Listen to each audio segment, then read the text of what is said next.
Hi there. Well, we're back with a new Blu-ray update from Scream Factory. We have The Burning.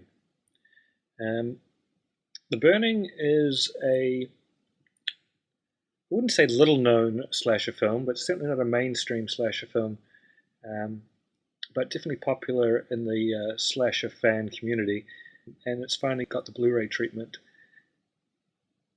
It's a fairly familiar setup. It's very similar to Friday the 13th or Friday the 13th Part 2, where we have teens in a sort of a forest lake setting doing a summer camp, and they're getting picked off one by a killer. And there are other similarities I won't go into. I don't want to do too many spoilers. Um, this came out after Friday the 13th, but Harvey Weinstein, who was the creator-producer of this particular movie at the beginning of his career, claims he had the idea before that. I don't know if that's so accurate, but that's what he boasts.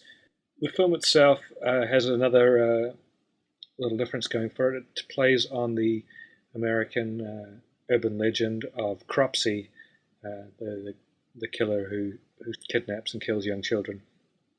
The villain in this is called Cropsey. Gives you a bit of a backstory on him, which isn't part of the legend, and but again he attacks these teens.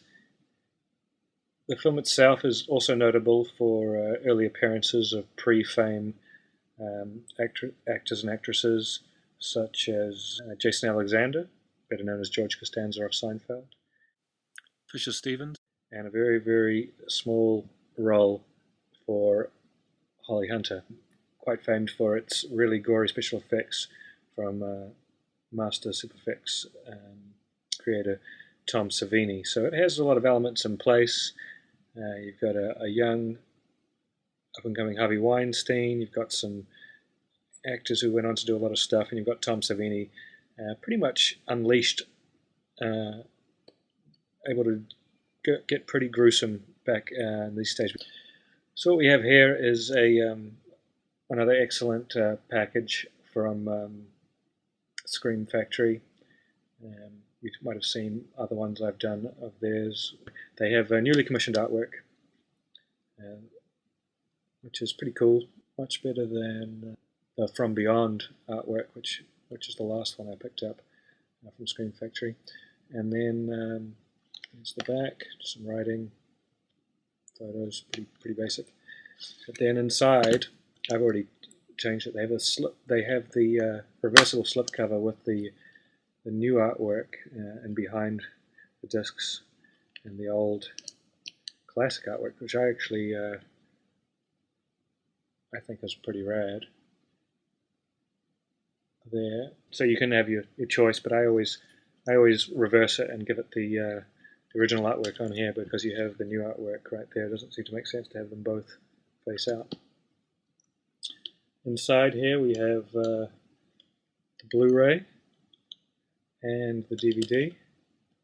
I'll tell you a little bit about the quality. I hadn't watched the whole film, but I checked the Blu-ray, and I checked lots of different scenes under different lighting conditions. And this has gotten some really good reviews online. Maybe because of that, I was a little disappointed. There's more speckles than some of the, more white specks than some of the reviews suggested, and some scenes are riddled with them.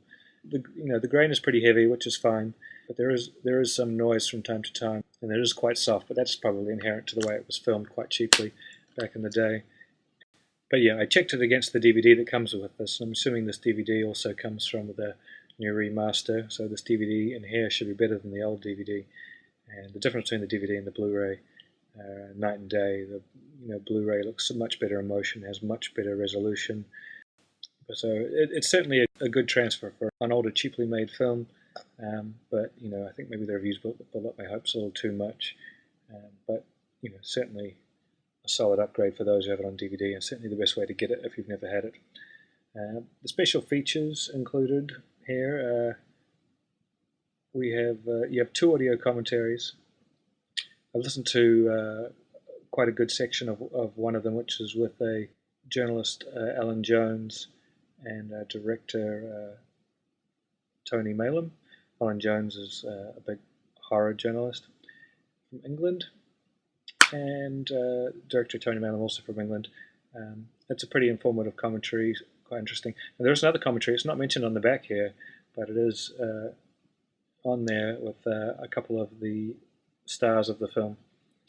There's also a featurette, Blood and Fire Memories, theatrical trailer, and that's all it really lists on the back, but also inside there's Screen Factory produced all new interviews with the guy who played the villain Cropsey, with the female lead of the film, and a really good one with Tom Savini, which he warns you not to watch before seeing the film because it gives away spoilers for the film. And an interview with the editor of the film as well. So all in all, The Burning, about as good a release as you're going to see for a low-budget early slasher, one of the more revered non-franchise slashers, finally available on Blu. So if you like slasher films, or if you are already a fan of The Burning, I'd say go pick it up. Now, it is Region A locked, so you have to have a Region Free player like myself, or a Region A player to play this.